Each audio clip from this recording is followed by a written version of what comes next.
Dear Prudence, when my in-laws stayed with me and my husband for a week, this was their first such visit, I learned something disgusting about my mother-in-law. She does not adequately wipe her butt. While doing the laundry, I discovered prominent skid marks on all of her underwear. I was thoroughly grossed out. What's a tactful way of addressing this with her for the next time she and my father-in-law are over? Signed, toilet paper is available on the open market. Now, I would say next time you think she's about to go to the bathroom, go, hey, why don't we go together? And then you can sort of like naturally show her how you do it, you know? That's what women are doing in there, right? Yeah, that's why women Showing go each to the other how to bathroom wipe. together. Yeah. Checking to make sure you've wiped adequately. And when I saw this one that was on deck, I said to Will, I was like, I didn't know women got skids. I thought that was an exclusively male kind of film Twitter affliction. But, you know, you learn something new every day. well, Katherine, this is a huge problem. And I think I credit Slate with being very progressive and sort of shining a light on the problem of female skid. And the thing about skid is that you got to backtrack. You got to backdraft blast skid. You know, even before you wipe, you got to get in the shower. You gotta be. Sorry, shout out Lex G, by the way. I had an ex-boyfriend in college, this guy who LARPed, it was a whole thing, who would take a shower after every shit. Are you how far you've come? Yeah, when you only shower about every I never other shower time, I or think. wipe. I think this woman, the way you actually tackle this is you just install a bidet in every room. But, you know, then I feel like bidets are kind of like an age-bounded thing. Like, you know, if you're middle-aged, I think, like, you think they're gay or something, or also just, like, you lack the fine motor skills to, like, figure out how to use one. I would say the tactful way of addressing this is just not doing your mother-in-law's laundry. Because like this is not something you should ever bring up. It's like, you know, I'm sorry, I couldn't help but notice the last time you visited that your underwear was caked with dried feces from your improper wiping. I would just not do your in-laws' laundry. Also, just let them go with God. You know, why are you inspecting your mother-in-law's drawers? Like, you know, just throw them in there. Just throw it in there. Yeah, don't look too closely. Like, none of your business. Although it's like an insanely embarrassing thing. You know, like I just like, if this were ever to happen to me or anyone I knew, I would change my name. I would burn down the house. You would never see or hear from me again. Well, I actually have another letter here that is also shit related. Oh, good. So this one is a little bit more in depth. It begins, Dear Prudence, my husband and I just moved into a full one-bedroom apartment built onto my in-laws' house. All parties involved are really excited for this arrangement, including me. Okay, I'm stopping the letter here. Nobody involved is excited for this arrangement. My husband and I are moving into a one-bedroom apartment built onto my in-laws' house. Felix, when I read this, the first thing I thought of was that fucking room that we did on Interior Motives with Ben that had a tree going through it. Yeah.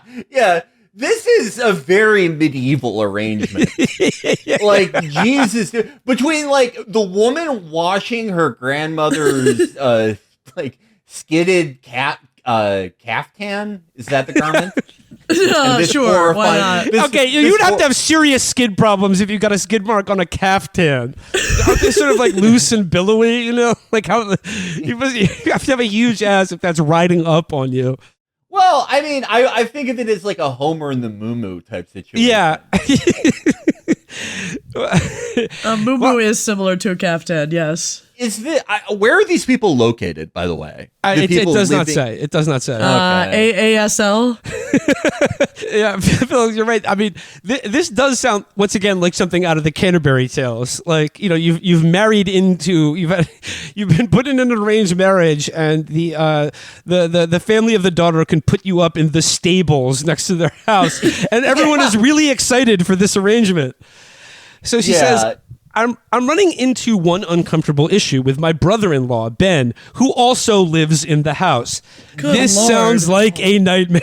This is hell on earth. Fuck. Well, I mean, it already got me with the one bedroom attached to the house, but each successive like detail is just pain cave. So yeah, and in addition, my brother-in-law Ben, who also lives in the house. Whenever Ben finishes using a toilet, there are sizable smears of poop left on the seat. Oh my God. My mother-in-law stations Lysol wipes in the main upstairs bathroom, Ben's primary one, and a few years ago placed a small "please clean up after yourself" sign there, but neither has had an impact on the mess. And there are no tools to deal with the mess left on other toilets in the house. When the bathrooms get cleaned, it's my mother-in-law's doing. The family approach to the issue is just to clean the toilet before you use it with whatever is available, and it's just a fact of living with Ben. Yep. That's the thing about Ben. He takes massive shits. Well, it's not even taking massive shits. It's like he's like not using a toilet correctly. Like, how do you get shit smears on the seat of a toilet? That is insane. Maybe once, like if you had like insane diarrhea, but like this is every single time he uses the toilet. How is this possible? Is his asshole off center? Like, it just boggles.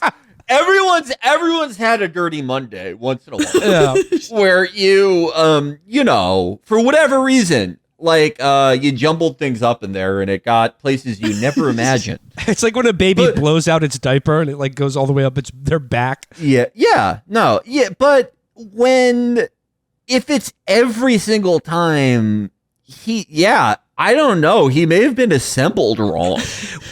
It really sounds like he has an asshole that's like 8 inches away, like to the left of where it should be. Well, I mean, it does say here, Ben is autistic, and while there are areas of his life where he's operating like a fully capable adult, he's 29 and works in an office full-time. There are a lot of key ways he's bolstered by still living at home. Ben is very stubborn and takes monumental effort to get him to change anything about his life, big or small. It's not clear to me what of my in-laws' bolsters are in place because he truly needs help managing parts of his life because he's autistic, versus what is in place because it's easier for my in-laws to keep taking care of him rather than fight to push him towards more independent living. Okay, so this kind of, now we figured out what he's doing. This is, apologies if people don't know this is a little gross. Autistic people crap by standing up and sort of pulling the turd out of their ass, like when your dog eats a piece of string, and then they throw it into the toilet. Slam dunk. They find it soothing because it makes it mathematical for them. They calculate the trajectory, the splash. Not very well, it would seem. Also, this one is triggering. An autist whose bathroom issues come to dominate your life. Oh, sorry. Moving right along. It says, for the years that I've been a visitor in the house, I haven't felt like it was appropriate for me to say or do anything about. For the years that I've been a visitor to the house, I haven't felt like it was appropriate for me to say or do anything about the toilet issue. I work full-time remotely, and I'm going to be setting up my office upstairs in the main part of the house. My in-laws generously invited me to do that since there's not a good working space in the attached apartment. So my closest toilet is going to be the one Ben primarily uses and is most often the messiest. When it's boiled down, this is mainly a convenience issue for me. I can absolutely just go a little bit of extra distance to the apartment to use the toilet in my husband and my space, but I'm still wondering if this new arrangement with my family opens the door for me to have a direct conversation about this and ask Ben to start cleaning up after himself. I'm really cognizant of being invited to live under this roof, and I don't want to rock the boat by assuming I have the full story of what my family needs or asserting my comfort above those needs. Just a few weeks in. Signed, an inconvenient poop. Speaking of not knowing the whole situation, are you allowed to leave when you bear a male heir? Like, what the Clearly fuck not. is this living? Yeah, what is this living arrangement? You have to like share the toilet chambers with your bewitched brother-in-law. I mean, I guess if you really want to talk to him about this, you could go, "Hey Ben, let's have a pooping contest." And then you can naturally, You know, a lot of these questions are pretty easy to answer. They all involve just going up to whatever member of your family is not shitting right and being like, "Hey, you want to tag team the toilet?" And then bringing it up naturally. But these people only bring up their problems when they don't want to solve them because they like the situation they're in, you know? Well, I mean, like, the line here that caught me, and, you know, like, I'm obviously being autistic, you know, it complicates things, but it says here... It means that your ancestors did something terrible. It says the family approach is just to clean the toilet before you use it with whatever is available. You know, like a hand towel or face towel or something like that. Your own hands. What does that even mean? With whatever's available? And it says, and that it's just the fact of living with Ben. And like, this is the terrifying thing to me about this, is that like, people can get used to anything. Any indignity. Like, like it's just sort of like, the piles of shit in the bathroom. That's just fine. he just shits on the ground. He shits in the shower. It's just scoop it up with your hands, put it in the toilet. It's just the way Ben uses the bathroom. But you know, like if you lock the doors to the shed, he won't shit in there. Also, not to make the super obvious point, move out. This is like just not having to know how your in-laws shit is the reason people don't live with them. That is the full reason. It's not even about wanting to have sex and not have your in-laws here. It's just so that you don't have to run into awkward bathroom situations. Oh yeah, that is. I learning about like any of the contours of people's shitting habits is horrible. Yeah. I remember I had this great job as a middle schooler where I just walked this woman's like tiny little, like, you know, those like 3-pound terriers. You have to walk them like a block and they're exhausted. That's very good. Teacher's responsibility. Not really. I got paid so much for it. And that's how I had Xbox and PS2. I'm sensing the butt. That's about to. But I had, I almost couldn't face her. Because one time I was, because, you know, I would like go into her house and get her dog. I like went to like go to use her bathroom once and there was just an unflushed turd in the toilet. Oh.